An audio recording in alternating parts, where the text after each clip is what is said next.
Hey, Ethan, could you explain to me how rainbows are made? Oh, yes, of course. You see,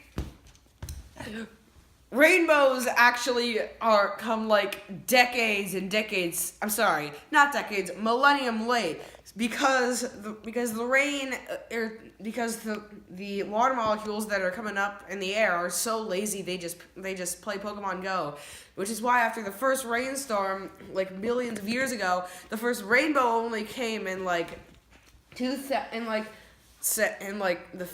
late 50s, early 60s, maybe late 60s, early 70s. I don't know. But anyway, then there was a scientist by the a European scientist by the name of John Smith. That's just how you pronounce it in our how that's how just how the English would pronounce it. But really, to pronounce it in his language, I forget what it is. You would actually have to tie your tongue into a knot using only your left heel,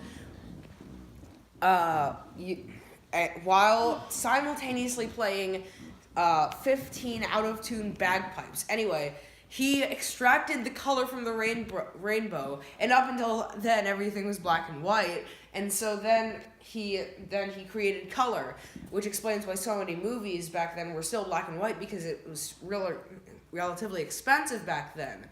And also why there's a room in George Washington's house that is like this really prominent green, because he didn't know what color it was. It looks good in black and white, but not so good in color. So yeah, he basically color just came in these syringes, and you just stick them onto stuff and color them, and that's how color was made.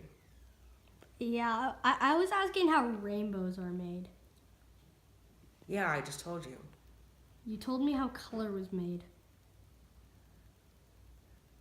I told you how rainbows were made at the beginning, because the rain droplets are so slow. They play Pokemon Go, and